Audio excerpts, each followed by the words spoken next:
ಭಾರತದಲ್ಲಿ ಉದ್ಯಮ ವಲಯಕ್ಕೆ ನಿಜಕ್ಕೂ ಸಹಕಾರ ಇದೆಯಾ?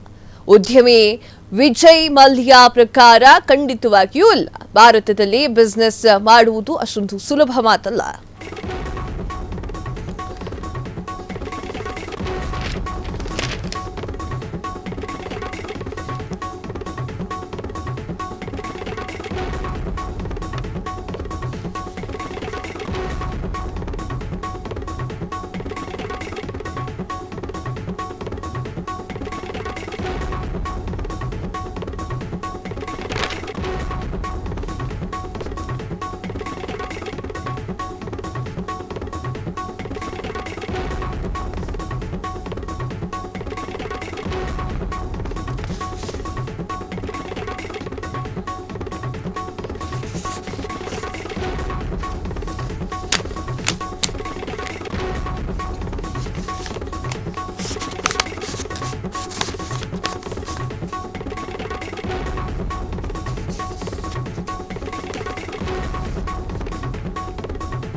ಭಾರತದಲ್ಲಿ ಉದ್ಯಮ ವಲಯಕ್ಕೆ ನಿಜಕ್ಕೂ ಸಹಕಾರ ಇದೆಯಾ? ಉದ್ಯಮಿ ವಿಜಯ್ ಮಲ್ಯ ಪ್ರಕಾರ ಖಂಡಿತವಾಗಿಯೂ ಇಲ್ಲ. ಭಾರತದಲ್ಲಿ ಬಿಸಿನೆಸ್ ಮಾಡುವುದು ಅಷ್ಟೊಂದು ಸುಲಭದ ಮಾತಲ್ಲ. ದಾರಿಯುದ್ದಕ್ಕೂ ರಾಜಕೀಯ, ಅಧಿಕಾರಶಾಹಿ ಅಡೆತಡೆ. ಚುನಾವಣಾ ವೇಳೆ ನಾನು ಬೇರೆ ದೇಶಕ್ಕೆ ಹೋಗ್ತಾ ಇದ್ದೆ, ನನ್ನ ಮೇಲೆ ರಾಜಕಾರಣಿಗಳಿಂದ ಅಷ್ಟೊಂದು ಒತ್ತಡ ಇರ್ತಾ ಇತ್ತು. ಉದ್ಯಮದಲ್ಲಿ ನಷ್ಟ ಹೋದ್ರೆ ಅವನು ಫ್ರಾಡ್, ವಂಚಕ. ನನ್ನ ಕತೆ ಏನಾಯ್ತು ನೋಡಿ. ನರೇಶ್ ಗೋಯಲ್ ಕಥೆ ಏನಾಯ್ತು ನೋಡಿ. ಭಾರತ ಹೊರತುಪಡಿಸಿ ಉಳಿದೆಡೆ ಇದನ್ನ ನೋಡಲು ಸಾಧ್ಯನಾ? ಬಿಸಿನೆಸ್ ಸಪೋರ್ಟ್ ಕುರಿತಾಗಿ ವಿಜಯ್ ಮಲ್ಯ ಸ್ಫೋಟಕವಾದ ಮಾಹಿತಿಯನ್ನ ಹೊರಹಾಕಿದ್ದಾರೆ. ಎಸ್, ವಿಜಯ್ ಮಲ್ಯ ಭಾರತದಲ್ಲಿ ಸಾಲ ಮಾಡಿ ಸಾಲ ತೀರಿಸ್ಕೊಳ್ಳೋಕೆ ಆಗದೆ ಲಂಡನ್ಗೆ ಓಡಿ ಹೋಗಿರುವಂತಹ ಉದ್ಯಮಿ ನಮ್ಮೆಲ್ಲರ ಪ್ರಕಾರ, ಭಾರತದ ಪ್ರಕಾರ. ಆದರೆ ವಿಜಯ್ ಮಲ್ಯ ಅವರ ಪ್ರಕಾರ ಅವ್ರೇನು? ಅವ್ರು ಹೇಳ್ತಾ ಇರುವ ಪ್ರಕಾರ ನಾನು ಸಾಲ ಮಾಡಿ ಓಡ್ ಹೋಗೋದು ಮೊದಲೇ ಮೋದಿಗೆ ಗೊತ್ತಿತ್ತು. ಏನೋ ವಿಚಿತ್ರ ಮಾತುಗಳನ್ನೆಲ್ಲವನ್ನೂ ಕೂಡ ಈಗ ಇಷ್ಟು ವರ್ಷಗಳ ನಂತರ ವಿಜಯ್ ಮಲ್ಯ ಅವರು ಹೇಳಿದ್ರು. ವಿಜಯ್ ಮಲ್ಯ ಅಂತ ಹೇಳಿದ ತಕ್ಷಣ, ಕೇಳಿದ ತಕ್ಷಣ ಏನ್ ನೆನಪಾಗತ್ತೆ? KS ಬ್ರ್ಯಾಂಡ್ ನೆನಪಾಗುತ್ತೆ.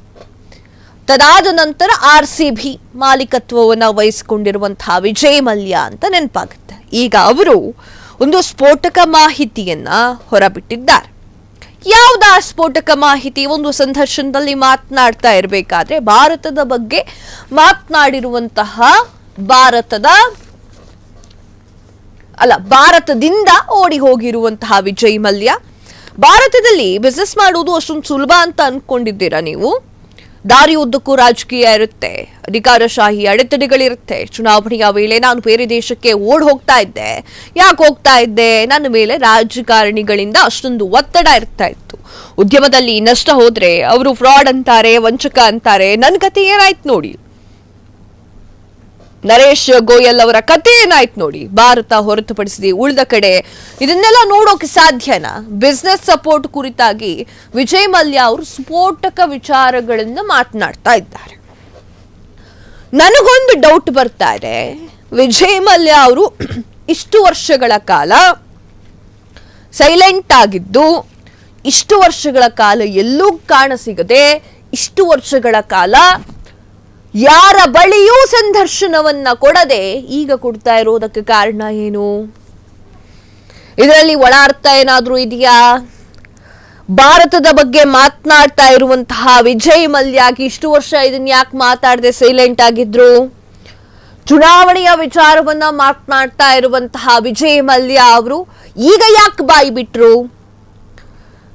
ಚುನಾವಣೆಯ ಸಮಯದಲ್ಲಿ ಭಾರತದಲ್ಲಿ ಏನಾಯ್ತು ಎನ್ನುವುದರ ಬಗ್ಗೆ ಬಿಡಿಯಾಗಿ ಮಾತನಾಡುವಂತಹ ವಿಜಯ್ ಮಲ್ಯ ಈಗ ಯಾಕೆ ಮಾತಾಡ್ತಿದ್ದಾರೆ ಅನ್ನೋದು ನನ್ನ ಪ್ರಶ್ನೆ ಮಾತ್ರ ಅಲ್ಲ, ಜನಸಾಮಾನ್ಯರದ್ದು ಹಾಗೆ ನಿಮ್ಮ ಸಂದರ್ಶನವನ್ನ ನೋಡ್ತಾ ಇರುವಂತಹ ವ್ಯೂವರ್ಸ್ದು ಅದೇ ಪ್ರಶ್ನೆ.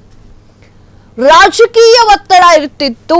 ಬೇರೆ ದೇಶಗಳಲ್ಲಿ ಈ ತರ ಇರ್ಲಿಕ್ಕೆ ಸಾಧ್ಯ ಇರೋದಿಲ್ಲ. ಭಾರತದಲ್ಲಿ ಬಿಸ್ನೆಸ್ ಮಾಡುವುದು ಅಷ್ಟೊಂದು ಸುಲಭವಲ್ಲ ಅಂತ ಒಂದು ಸಂದರ್ಶನದಲ್ಲಿ ಮಾತಾಡ್ತಾರೆ.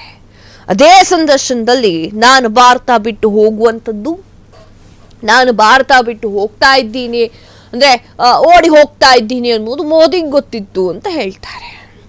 ಸಾಕ್ಷ್ಯಗಳನ್ನ ಇಟ್ಕೊಂಡು ಮಾತನಾಡಿದ್ರೆ ಮಲ್ಯ ಅವ್ರಿಗೆ ಮೋಸ್ಟ್ಲಿ ಚೆನ್ನಾಗಿರುತ್ತೆ.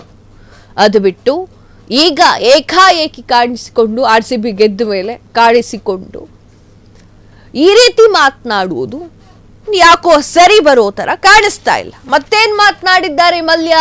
ಕ್ಷಣ ಕ್ಷಣದ ಸುದ್ದಿಗಳಿಗಾಗಿ ಫ್ರೀಡಂ ಟಿವಿ ಸಬ್ಸ್ಕ್ರೈಬ್ ಮಾಡಿ, ಲೈಕ್ ಮಾಡಿ ಹಾಗೂ ಫಾಲೋ ಮಾಡಿ. ಹೊಸ ಸುದ್ದಿಗಳ ನೋಟಿಫಿಕೇಶನ್ಗಾಗಿ ಬೆಲ್ ಐಕಾನ್ ಮೇಲೆ ಕ್ಲಿಕ್ ಮಾಡಿ.